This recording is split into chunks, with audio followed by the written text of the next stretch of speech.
تبریک میکنم قماندان یبوز. تشکر قماندان. شما خسته شده اید. روید استراحت کنید.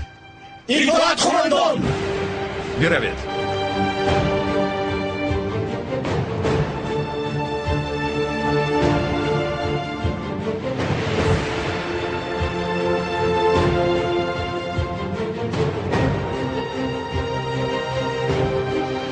با این گونه سربازان هر قدر افتخار کنی کم است.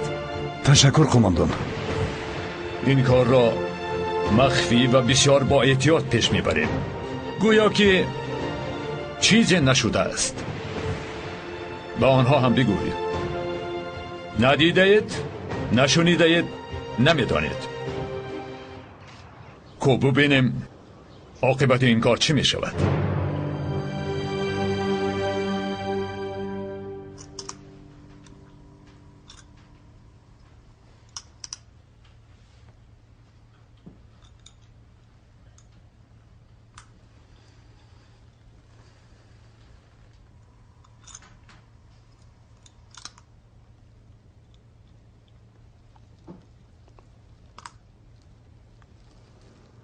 من نمیخواهم شما من بعد نیز به اشتباه راه دهید. غم مخور درمان. ولی باز از سفیر بزرگ خبری ناخوش رسید. چه واقعه شده است؟ از حیات محروم شده است. تحقیق میکنیم، اما اگر این درست باشد پس حال چولاق هم ناگوار خواهد شد. یعنی قرطه ها را از ناب تقسیم میکنند.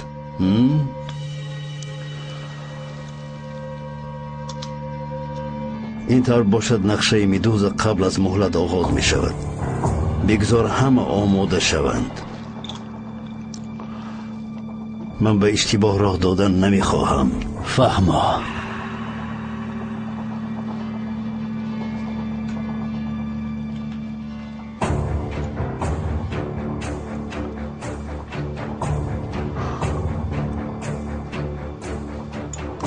اکنون نوبت ما.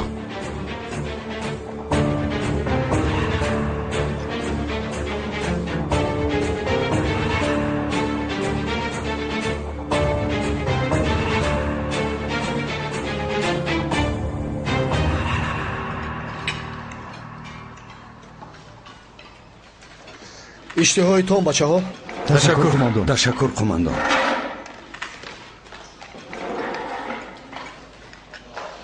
کاش نوازکر هم با ما می بود. من حاضر به بیمارخانه می روم. او را خبر می گیرم. هر لحظه عملیاتمان را به او نقل می کنم. از آن که در عملیات اشتراک نکرد سرش را به دیوارها می زند. از چولاق این لعنتی هم خلاص شدیم نهایت.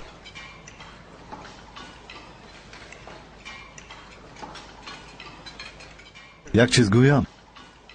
حاضر نشسته خوشحالی داریم که چولاق را دستگیر کردیم، ولی میبینی که در جای وی باز کسی دیگر می آید. این گپی تو هم درست. قماندان، در اخبار درباره چولاق چیزی نگفتند؟ یکشان مدت این معلومات مخفی نگاه